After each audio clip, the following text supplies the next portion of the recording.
Hello everyone, and how is it going? I hope you had a good holiday, depending on when it is you watch this video, and if you celebrated, and if you didn't celebrate, well then, I hope you had some enjoyable solitude. Let's take a look at 4 key levels that I've got marked off on my charts that I'll be watching in the markets as I trade. These are coming at you off of the NQ.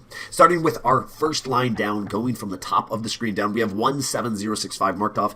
This was a heavy area of resistance that we got shut down heavily, we as in the bulls, before ultimately climbing above it and backtesting it on the lower time frames as support. It's going to be an interesting area to watch. Now down below it we have 16750 marked off. It's the lower area of support that turned that bearish retracement that happened after it crashing into that 17065 on our first approach. They turned it around at the 16750 and allowed us to keep marching upwards and eventually break it. Down below that even farther we have 16600, very nice psychological area where we found support to keep marching upwards in the past, and down below it even farther, very similar story at 16450. Good luck, happy trading, and I hope you're all doing well out there.